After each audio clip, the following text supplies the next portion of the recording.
Sesuai thumbnail, kita akan mencoba K-Car Nissan Sakura hari ini.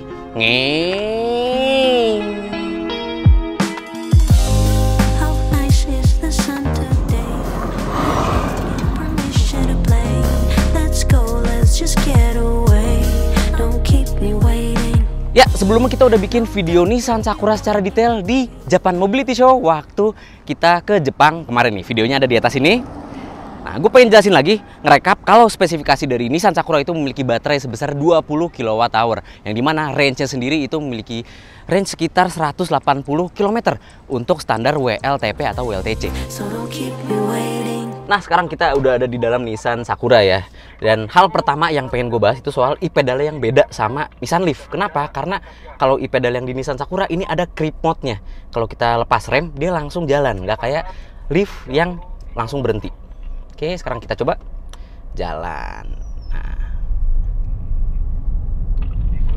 Tapi tetap ya, untuk e-pedal sendiri mengintervensi atau sistemnya mengintervensi dinamo motor sama pengeremannya. Jadi kalau kita angkat gasnya, pengereman dan dinamo motor itu melakukan pengereman sehingga kita hanya perlu menggunakan satu pedal saja. Nggak perlu repot-repot kakinya pindah ke bagian rem. Yang membuat pengendalian dari Nissan Sakura ini jadi gampang banget. Mudah banget bahkan untuk cewek sekalipun.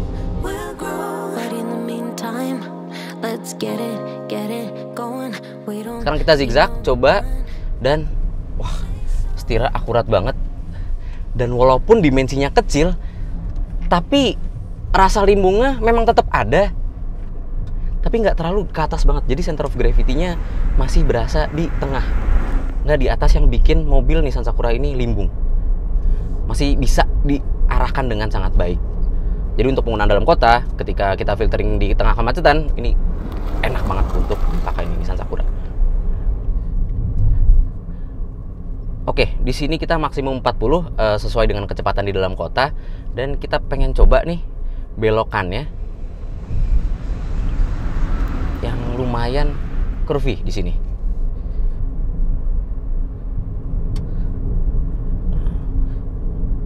Jadi overall untuk pengendalian ya, kayak misalkan akurasi setir, terus bantingannya, Nissan Sakura ini memang cocok untuk digunakan di dalam kota. Karena tuh 40 aja walaupun atas berasa limbung sedikit, tapi dia masih bisa dikontrol dengan sangat baik. Buntutnya nggak ngebuang, hidungnya tetap terarah. Tuh, ini di 30 km per jam dan kita keluar. Wah, asik banget sih ini. Nyambung dengan drivernya si Nissan Sakura nih. Nah, di sini kita juga mau nyobain salah satu safety features yang memiliki lane departure warning sama lane intervention juga. Jadi kalau misalkan kita geser sedikit ke garis-garisnya, tuh dia bakal ngasih warning dan juga ngerem. Walaupun dia tidak mengintervensi setir ya, jadi nggak ngebalikin setirnya ke jalur yang sebelumnya. Jadi kalau kita mau pindah jalur tetap mesti sen. Nah, ya mengajarkan kita cara berkendara yang baik. Kayak begitu. Pindah jalur terus mesti ngesen ya.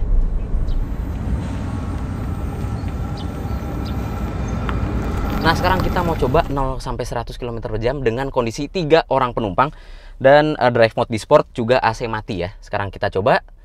Oke, 1 2 3.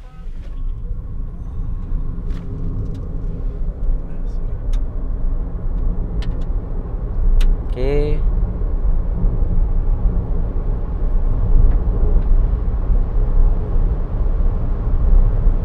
Oke. Dapat 14 detik.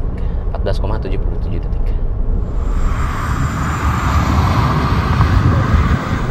Nah, ternyata setelah kita selesai nyoba 0 sampai 100, e-pedal kita langsung aktifin dan tuas rem di kaki itu ternyata langsung masuk juga ikutan.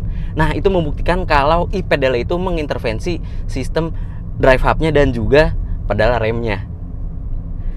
Dan juga ya, untuk settingan suspensi sendiri, walaupun kita belum bisa merasakan di jalanan aslinya ya, di jalan raya, ini cuma di sirkuit tertutup, tapi kita merasakan kalau suspensinya ini menengah. Jadi stiff, tapi dia travelnya jauh stroke-nya, yang membuat rasa suspensinya itu, yaitu tadi akurasinya bagus, tapi ketika menemukan jalanan yang agak bergelombang, agak keriting, dia masih bisa meredam dengan sangat baik.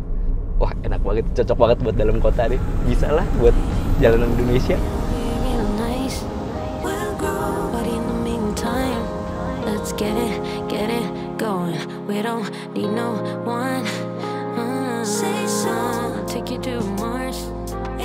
Ya, jadi itulah performa atau impresi berkendara dari Nissan Sakura. Dia memiliki keluaran tenaga sebesar 64 horsepower dengan torsi 195 Nm dan memiliki penggerak roda depan doang. Makanya pengetesan 0-100 km per jam pun juga nggak impresif-impresif banget, karena memang penggunaan Nissan Sakura ini hanya untuk mobilitas di dalam perkotaan saja, bukan untuk performa ya. FYI ini buat kalian yang nggak tahu, Nissan Sakura ini memiliki basis atau platform yang sama dengan Mitsubishi EK-XEV yang pernah ditampilkan di Gias tahun lalu. Nah, kalau misalkan nih Nissan niat pengen masukin Nissan Sakura ke Indonesia, tolonglah itu kerjasama, lanjutin lagi. Kalian buat itu berdua mobil tuh, mobil listrik di satu pabrik yang sama, biar murah. Itulah, tolong lanjutin lah ya. Semangat, semangat. Mungkin masukan aja dari Autonet Max nih, jika Nissan Indonesia ingin menjual Nissan Sakura. Satu hal aja, tolong colokannya jangan Cademo, walaupun emang Cademo udah ada beberapa di SPKLU, tapi nggak sebanyak CCS. Tolong disesuaikan ke colokan CCS Type 2. Jadi dengan impresi berkendara yang cocok banget untuk kondisi Indonesia dan juga kabinnya yang luas banget khas K-Car, menurut kalian Nissan Sakura ini cocok nggak buat kebutuhan harian kalian di dalam kota untuk sekadar mobilitas kecil-kecil aja? Dan misalnya Nissan Sakura ini dijual di Indonesia, kalian mau matok harganya berapa nih cocoknya? Komentar aja di bawah. Kabarnya kita dengar-dengar, karena kita tadi udah wawancara sama prinsipal Nissan Sakura ini memang rencananya akan dijual di Indonesia. Tapi kondisinya adalah untuk saat ini Nissan Sakura masih melakukan studi terlebih dahulu, melihat kebijakan pemerintah, melihat kebutuhan masyarakat Indonesia, sesuai nggak jika Nissan Sakura ini dijual untuk pasar Indonesia. Makanya komentar di bawah, kasih masukan yang banyak untuk Nissan Indonesia. Apakah Nissan Sakura ini cocok untuk kalian semua?